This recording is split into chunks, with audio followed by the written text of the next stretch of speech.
aktivitas pengukuran nyangkut dua hal. Yang pertama pengukuran berkaitan dengan apa yang diukur atau objek pengukuran, kemudian pembandingkan kinerja aktual dengan standar yang ditetapkan.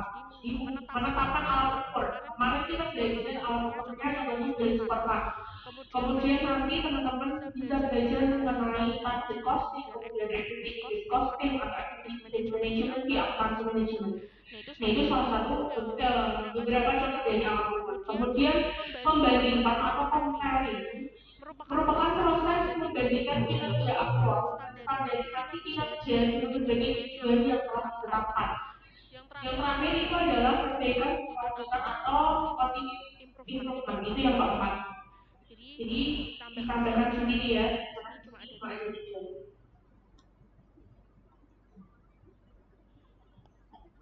Nah, kemudian jenis-jenis controlling, bila pengendalian dikaitkan dengan proses produksi dari barang maupun jasa, maka terdapat tiga jenis pengendalian yang dapat digunakan oleh para manajer.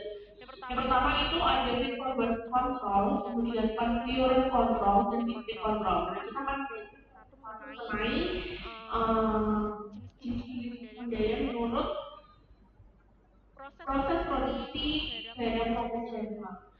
Untuk feed forward control itu tipe pengendalian ini akan memungkinkan manajer melakukan antisipasi terhadap masalah sebelum masalah itu timbul atau tindakan preventif seperti pencegahan. Nah, untuk meminimalisasi masalah dalam siklus atau proses operasional perusahaan menghasilkan barang atau jasa, berarti hal itu berkaitan dengan bagaimana caranya agar barang dan jasa ini tidak rusak atau memenuhi standarisasi dari perusahaan itu sendiri. Harusnya menetapkan standar atau memilih dari inputan yang benar-benar sesuai kapasitas atau sesuai standarisasi perusahaan seperti itu. Dari bahan bakunya, kemudian dari tenaga kerjanya, kemudian dari mesin-mesin atau teknologi yang digunakan dari perusahaan itu sendiri. Kemudian ada concurrent control, itu merupakan pengendalian dari proses produksinya atau working prosesnya seperti itu. Pengendalian jenis ini akan memberikan kepada manajer umpan balik atau feedback yang cepat mengenai tingkat efisiensi penggunaan input yang diubah menjadi output sehingga para manajer dapat melakukan tindakan perbaikan terhadap masalah yang timbul dengan sadar atau continuous improvement. Jadi di sini benar-benar dilihat melalui melalui aktivitasnya ya. Jadi dipisahkan antara activity value added dan non value added. Jadi minimalisasikan adanya aktivitas non value added karena itu akan mengakibatkan pemborosan. Dan di sini juga biasanya adanya quality control atau QC. Nah, seperti itu. Jadi untuk ngecek, jadi kan setiap setiap proses itu kan ada tahapan-tahapannya. Kalau misalnya memang tidak sesuai standarisasi oleh QC, biasanya akan dimusnahkan atau dibuang seperti itu karena ada beberapa perusahaan yang memang barang-barang defect atau barang-barang reject ini aturannya lebih baik dimusnahkan agar tidak ada penurunan kualitas yang akan menyebar ke pasaran seperti itu. Ada misalnya cuma ceritanya rapi atau mungkin kena kode sedikit seperti itu. Nah kalau mungkin pemikiran kita kan bisa dijual dengan harga yang mudah, tapi ketika perusahaan itu menjual kualitas, maka ketika itu dijual di pasaran kan pasti akan menurunkan kepercayaan pelanggan terhadap kualitas perusahaan seperti itu. Kemudian dispute control itu pada tahapan output produksi telah dihasilkan para manajer menerapkan dispute control dan tujuan menolak informasi mengenai reaksi para konsumen setelah mereka menggunakan produk perusahaan. Hal ini dilakukan agar manajer dapat mengambil berbagai tindakan manajerial yang diperlukan berdasarkan informasi yang diperoleh oleh konsumen. Nah, jadi biasanya kalau dalam pengembangan produk itu juga ada kritik dan saran, terus ada respon. Nah itu salah satu upaya manajer dalam mendapatkan feedback dari konsumen. Nah tentunya kritik dan saran ini akan dianalisis